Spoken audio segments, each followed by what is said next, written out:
Oh, hi. Hello? Hello. How you doing? Who can say it right? Oh, I cannot. No way. Who's going to say it right? Come on. Actually, I've been saying that name too much recently. I just accidentally slipped and called your colleague. Laura? Did you call Laura Azita? Yeah. I hope you didn't call Lauren Azita. I did. The name just slipped out. Somebody did a Jedi mind trick on me. It was me from the other table. So I was like, think of me only. Ghanizada. Yes! Very well done. Azita Ghanizada. I play Rachel for Zod on Alphas.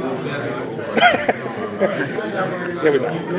Here we go. So the new season, I mean, you have a new showrunner. Yeah. So is it going to be different than for season 2? Are we going to have a different vibe, do you think? Or different pacing, different feel? You know, a lot of things. There's a lot of ways to answer that, Michael, because I know. I think it's definitely different with the new showrunner. Yeah. It's definitely a more serialized show. I think that what happens in the first episode, which is what maybe everybody's seen or not seen, is the show is extremely glossy and epic in its first premiere. And it's a lot of, what's going on, how we get Dr. Rosen back into the real world, and how we get the team together, and what the big story is that we're fighting. And it kind of sets up what we do for the entire season. But honestly, the shows after the premiere really deal with the human drama.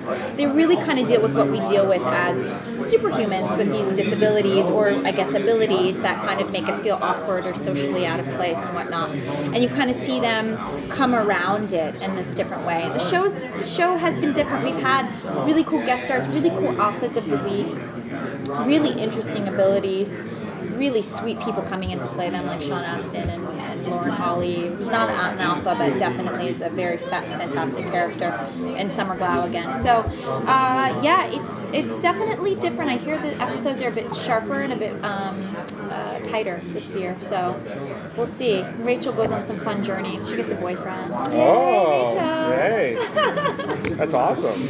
Yeah, that's always been her problem, so it's nice to kind of put that to bed. Did you yell Rudy at all when you saw Rudy? No, I mean, I did. I'm friends with Dominic Monaghan. I was like, oh, I know Dominic Monaghan. He's like, who? I was like, oh, he was terrific. He had just watched most of the episode, and he has 3 kids, so he came over and was like, I have daughters, and when you told your dad that he had cancer, I like teared up. I was like, oh my god, it's my kid there, and I was like, oh my gosh, really an amazing person. That's awesome. Your character can heighten any one sense at a time. Yeah. Now, if you could pick a sense that you could heighten, which one would you? I mean, obviously, you want to say taste, because then everything would taste amazing, right? But I like my taste buds as the way they are. So maybe super sight, because I'm kind of day blind, like I'm kind of far away blind, so I can't really see. And it's funny because I don't wear my contacts on the show, because they shoot the inside of my eye all the time, and then it would be weird if I had super sight, but you see my contacts. Alright, that's the smart thing to do, is to not wear your contacts, so then I'm just really blind all the time, and I'm like, hey, what is that? Who's that? Oh, hey, it's me! Like, no, I don't know. So maybe I would take super senses, but there are other abilities that I would like to have if I could have super abilities, so.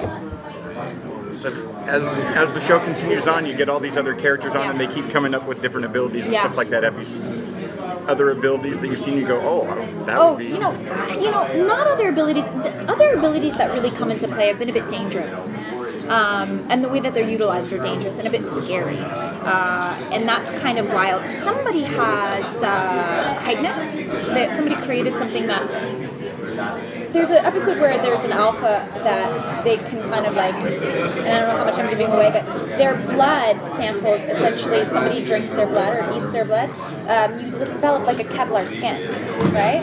So it forms chitinous. So, Rachel talks about science all the time, so I was trying to make chitinous sound really sexy. And I'm like, scleroderma, no, chitinous, like whatever.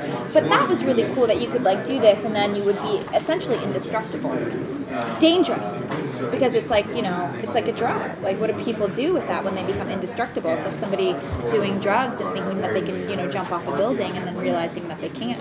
So the abilities have been scary. And then, somebody who doesn't have any of their own memory but can be somebody else's journal.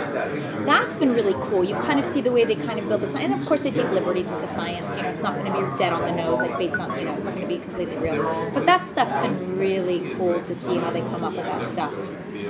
Is it a particular challenge with this type of dialogue to familiarize yourself with the science side of things and see that kind of jargon? You know, I think I'm okay with it, which is why they give a lot of it to me. Because sometimes I'm like, no more exposition, like, because Rachel's become a bit boy crazy Stacy this season, because now that she knows how to have a boyfriend, she's like, oh, boy crazy Stacy, and science.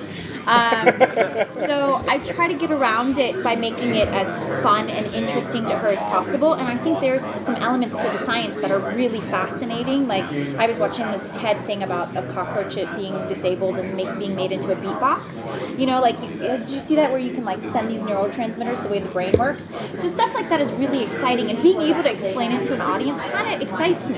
So I can have fun with it, and that's the way to make it fun, is actually get excited by the science. Otherwise, you're just doing a bunch of exposition. It's like, oh, I went down this and right the point. You have to make it exciting, or else it just becomes another show with a bunch of information, and then it's not the show we want to do. We want to do a show that's a bit more, you know, it gives you information, gives you human drama, gives you action, gives you special effects, and like gives that all to you in 42 minutes. Excellent. Thank you so much. So much. So Good nice seeing to you. meet you.